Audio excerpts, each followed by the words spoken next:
नमस्कार किसान भाइयों, आप सभी कुशल मंगल होंगे। दोस्तों, आज मैं आपके सामने प्रमुख टॉपिक धान की खेती भाग 2 इस पर चर्चा करने के लिए उपस्थित हुआ हूँ। तो अभी हम बात कर रहे हैं किसान भाइयों नर्सरी पर।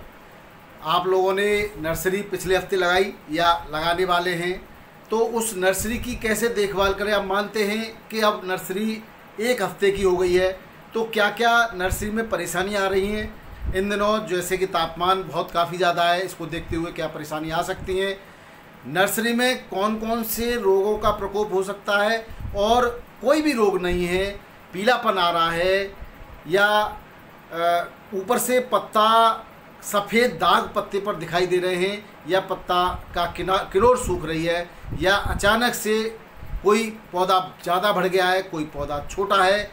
ये सब परेशानियों को कैसे हम बढ़िया तरीके से दूर कर पाएंगे, जिससे कि आगे हमारी धान की फसल बेहतरीन उत्पादन दे, उन सब बातों के बारे में जानेंगे। साथ ही नर्सरी में कौन कौन से पोषक तत्वों की आवश्यकता है, कौन कौन से खादों की कितने समय पर कितनी आवश्यकता है, इस सब का किस तरह से हम पूर्ति करनी है, जिससे कि जब वो पौध खेत में रोपण हो जाए उसके बाद ज़बरदस्त फुटाव हो और हमेशा के लिए निरोगी फसल हो। इन सब बातों पे हमें क्या क्या सावधानियां बरतनी चाहिए, इन सब पर हम चर्चा करेंगे। तो आइए शुरू करते हैं। मैं हूं आपका डॉक्टर के भारद्वाज और आप देख रहे हैं ब्रजराज कृषि फार्म यूट्यूब चैनल। किसान भाइयों, जैसा कि अभी आप देख रहे हो, तापमान ज़्यादातर लगभग पश्चिमी उत्तर प्रदेश की हम बात करें, पंजाब तक जो तापमान काफ़ी ज़्यादा है। इस समय तापमान 45, 46 और 48 डिग्री सेल्सियस तक है, और कहीं कहीं तो इससे भी ज़्यादा है। जबकि हम जानते हैं, हम आपको पहले ही बता चुके हैं कि धान की नर्सरी के लिए जो ऑप्टिमम टेम्परेचर है, यानी कि सर्वाधिक उपयुक्त तापमान जो है वो 35 से 37 डिग्री सेल्सियस के आसपास है। अब 10 डिग्री सेल्सियस तापमान जब उच्च होगा तो निश्चित रूप से कहीं न कहीं तो परेशानी उत्पन्न होगी। कुछ किसान भाई नर्सरी की तैयारी कर रहे होंगे, तो वो तैयारी के लिए हमने इससे पूर्व भाग 1 में वीडियो बना दिया है। वहाँ पर भी आप उसमें एक संशोधन और कर सकते हैं, मैं बताऊंगा जब मैं इसमें पूरी चर्चा करेंगे जो है आपके पोषण की या खाद्य उर्वरकों की, तो उस समय मैं बताऊंगा कि उसका प्रयोग अब भी कैसे कर सकते हैं आप। तो किसान भाइयों, जो सावधानियां हैं उनकी मैं सबसे पहले चर्चा कर लूँ। तो आप इस समय जो सावधानी रखेंगे वो ऐसी रखेंगे कि एक तो रोज़ाना जो पानी देना है वो डेली देना है, और शाम के समय देना है। सुबह 9 से 10 बजे के बीच में उस पानी को अगर कहीं थोड़ा बहुत भरा है तो निकाल देना है। और कहाँ निकालना है, मैंने आपको बताया था कि निकालने की सुविधा कैसे करनी है। आप अपनी जो क्यारी है 3 मीटर बाई 5 मीटर, या आपने 3 मीटर बाई 6 मीटर बनाई, या 2.5 मीटर बाई 5 मीटर, या 2.5 मीटर बाई 6-7 मीटर, जो भी लंबाई आप अपने हिसाब से ले सकते हो। 2.5 से 3 मीटर की चौड़ाई ले सकते हो, वो मैंने बताया था, उसके हिसाब से आपने बनाई है।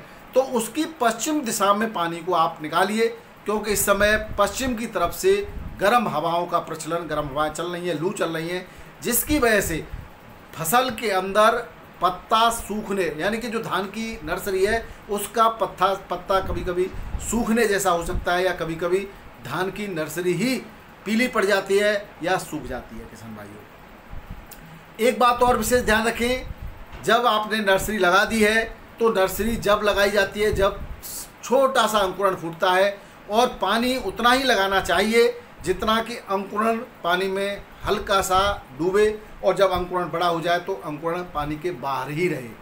और किसी भी परिस्थिति में, किसी भी स्थिति में उतना पानी न लगाएं कि उसको धूप लगे और वो गर्म हो जाए। अगर गर्म हो जाएगा, चूँकि अभी जड़ें नहीं बनी हैं, जड़ें नहीं पनपी हैं, और तो अंकुरण काफ़ी नाजुक होता है, वो निश्चित रूप से जल जाएगा, नर्सरी खराब हो जाएगी आपकी। अगर और हमेशा पानी शाम के समय देना है, रात को पानी भरे रहने देना है, सुबह 9 से 10 के बीच में, यानी अगर ज़्यादा एकदम से तापमान जल्दी हो जाता है 9 बजे तक ही पानी को पूरा बाहर निकाल देना है। पानी भरे रखा नहीं रहना चाहिए। पश्चिम दिशा में पानी का छिड़काव करना है, या कोई ऐसी फसल लग रही है जैसे गन्ने की अगर फसल है कहीं, तो वो कोई दिक्कत नहीं, या कहीं नदी नाला नहर है जिस तरह से मैंने बताया था पश्चिम दिशा में, तो कोई दिक्कत ही नहीं आएगी, फिर कोई प्रॉब्लम नहीं आएगी। और अगर नहीं है तो उधर आप ज़्यादा से ज़्यादा पानी को आप भर देंगे, जितना भर सकते हैं, जितनी आपके पास सुविधा है। तो वहाँ से छू करके जो हवा आएगी वो गर्म हवा ठंडी में परिवर्तित हो जाएगी, और नर्सरी को कोई नुकसान नहीं पहुँच पाएगा। इस समय आप जब नर्सरी में पानी भर दें तो जब उसमें एक सरसों की खली का चूरा कूट करके और या फिर कंपोस्ट खाद जो केंचुओं वाली आती है उसको मिक्स करके और ऊपर से भुरक सकते हैं। सरसों की खली भी नर्सरी की मिट्टी को और पानी को ठंडा रखने का कार्य करती है और उसमें सल्फर की भी पूर्ति होती है, तो उससे भी काफ़ी हद तक लाभ मिलेगा। तो एक कार्बनिक खाद के बारे में मैं बता दूं, ये ऐसी खाद है जो न केवल नर्सरी को ठंडा रखेगी बल्कि काफ़ी सारे पोषक तत्वों की पूर्ति करेगी। इस और बहुत घरेलू सामान है इसमें, और आपके घर पे ही जो है सब्जियों का वेस्ट या फलों का वेस्ट वो अब घर पे ही होता है, उसको आप प्रयोग कर सकते हैं।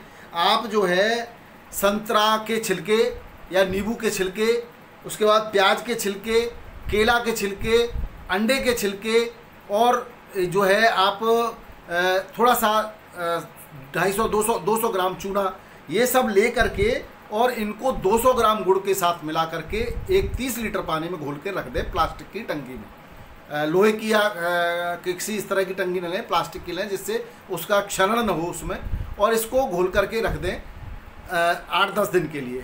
तो 10वें दिन हमें इसका प्रयोग करना है 10 दिन रखने के बाद। तो यहाँ से देखिए संतरे के छिलके में कई सारी मल्टीविटामिन एंजाइम्स पैदा करता है, केला का छिलका पोटेशियम की पूर्ति करेगा और जो अंडे के छिलके हैं वो कैल्शियम की पूर्ति करेगा। अगर अंडे के छिलके नहीं कोई बात नहीं, क्योंकि गर्मी में इस समय अंडे के छिलके अवेलेबल नहीं होते हैं, तो आप इस समय चूना 200-250 ग्राम चूना मैंने बताया उसको भी आप रख सकते हैं। इसमें चूना अगर डालते हैं तो उसके साथ मठा, गाय के मठे का प्रयोग भी इसके साथ कर सकते हैं। डाल करके 200 ग्राम गुड़ डाल करके आप 8 से 10 दिन के लिए इसको रख दीजिए और 8 से 10 दिन बाद इसका प्रयोग नर्सरी में पानी के साथ, पानी में घोल करके एक टंकी, टोंटी ऐसी लगी हुई टंकी ले सकते हैं, इसमें डाल करके बूंद करके पानी नर्सरी में चला सकते हैं। तो उससे एक बेहतरीन रिजल्ट आएगा। न केवल नर्सरी की गर्मी शांत होगी बल्कि उसमें जो है एकदम से पोषक तत्वों की पूर्ति हो जाएगी और नर्सरी एकदम हरी भरी हो जाएगी और बहुत तेज़ी से वृद्धि करेगी। दोस्तों अब हम बात करते हैं नर्सरी में आने वाली परेशानियों की, लगने वाले रोगों की। तो सबसे बड़ा जो कारण है, या तो आपको सफ़ेद कहीं कहीं पत्तियों पर छींटे दिखाई दे सकते हैं, धब्बे दिखाई सकते हैं। ये जो धब्बे हैं वो आयरन की कमी के कारण होते हैं, या नर्सरी में पीलापन दिखाई देगा। जो पीलापन है वो जिंक की कमी के कारण होता है किसान भाइयों। या नर्सरी की अगर अच्छी तरह से फोटोसिंथेसिस नहीं हो रहा है, या फोटोसिंथेसिस कई उसके बहुत सारे कारण हैं, या आपका पानी भरा रह गया है, ज़्यादा नमी है धूप में तो एकदम से गर्म होने के कारण भी नर्सरी पीली पड़ सकती है। तो इन सब के बचाव के लिए हम जो है उपाय करेंगे। गर्मी का जो उपाय है वो तो यही है कि आप पश्चिम दिशा की तरफ एक 6-7 फुट की हरी जाली या कोई धोती डाल सकते हैं, उसको बांध सकते हैं और उसको गीला कर सकते हैं। एक बार तो कम से 1-2 बार गीला कर सकते हैं और एकदम से तेज़ी से गर्म हवाएं न लगें उससे, और इसका काम इंतजाम कर सकते हैं। नाली में पानी भर सकते हैं, जो पानी को हमें सुबह निकालना है वो पश्चिम की तरफ निकाल करके उसको भरा रहने दें, वो आप इंतजाम कर सकते हैं। अब हम बात करें पीलेपन की, तो पीलेपन का जो कारण है वो सबसे ज़्यादा अभी इस समय जो कारण देखिए, फंगस के बहुत कम चांस हैं इस समय लगने के, क्योंकि टेम्परेचर बहुत ज़्यादा है। तो एक तो लू का लगना या गर्म हवाओं का लगना कारण है। दूसरा निमेटोड भी पनप सकते हैं। लगातार हम एक ही प्रकार की फसल अगर हम लगातार करते आ रहे हैं तो निमेटोड का प्रकोप होता है, और निमेटोड भूमि जनित रोग है। और या तो हम इसके उपाय के लिए सबसे पहले ही मैंने आपको बताया स्टेरलाइजेशन किया जाता है भूमि का 2-3 हफ्ते पहले, यानी कि जो आपने मई में या अप्रैल मई में जब धूप ज़्यादा पड़ती है तो गहरी जुताई करने के बाद उसमें पानी लगा करके ऊपर से पॉलीथीन से ढक करके 2-3 हफ्ते के लिए अगर हम रख देते हैं तो किसी भी प्रकार का निमेटोड्स या फंगस मिट्टी के अंदर या मिट्टी जनित जो भी हानिकारक बैक्टीरिया, विषाणु, जीवाणु कुछ भी है, दीमक, वो सब मर जाती है किसान भाइयों। लेकिन अगर ऐसा नहीं किया है तो हमने इंसेक्टिसाइड, फंगिसाइड का भी प्रयोग किया है, उसके बाद भी हम यहाँ पर अगर उखाड़ करके जड़ को देख लेंगे कहीं कुछ थोड़ा बहुत निमेटोड्स नहीं है। अगर उसमें निमेटोड की कहीं पर भी आपको दिखाई दे रहा है तो निमेटोड मारने के लिए बारकेड के दवाई आती है बहुत सारी, किसी भी दुकानदार से, अच्छे दुकानदार से, भरोसेमंद दुकानदार से आप ले सकते हैं। किसी भी कंपनी की, अरामा कंपनी की आती है निमेट जेड करके, और निमेट 10G नाम से भी एक ऑर्गेनिक दवा आती है, नीम बेस्ड आता है। या आप 10,000 ppm का नीम ऑयल भी आप 100 ग्राम इसमें पानी के साथ डाल सकते हैं, स्प्रे भी कर सकते हैं। फंगस से भी बचाव करता है, निमेटोड से भी बचाव करता है। तो ये निमेटोड का बचाव है। दूसरा जो कारण है वो है आपकी जिंक की कमी। तो जिंक की कमी है तो आप समझ लीजिए 1 एकड़ भूमि के लिए आप जो 5 किलो बीज आप ले रहे हो उसके लिए 25 बाई 25 मीटर की क्यारी आपने बना रखी है, या जो भी ये मैंने एक क्षेत्र पर बनाया है, तो उसके लिए आप अगर 7 दिन बाद इसका प्रयोग करना, 7 दिन बाद ही देखना है आपको, तो आप उसमें आपको लेना है जितने भी बीज की मात्रा है, यानी 5 किलो बीज है तो उसका 25% यानी कि चौथा हिस्सा, यानी कि 1.25 किलो हो गया, वो DAP लेंगे, और 25% SSP सिंगल सुपर फास्फेट, यानी 1.25 किलो ही आप सिंगल सुपर फास्फेट लेंगे। और बीज की मात्रा का 1% ह्यूमिक एसिड, यानी कि जितना भी आपको 5 किलो बीज है तो 5 किलो बीज का 1% होता है 50 ग्राम, तो आप 50 ग्राम ह्यूमिक एसिड ले लेंगे। और इसमें आप 10% लेंगे जिंक बेस्ड कोई भी साल्ट ले सकते हैं, जिंक सल्फेट जनरली आता है। 10% का मतलब है 500 ग्राम, 5 किलो पर 500 ग्राम आप ले लेंगे जिंक सल्फेट। इन सबको, और एक और चीज़ लेंगे सरसों की खली, वो 25% लेंगे, यानी कि 1.25 किलो सरसों की खली हो गई।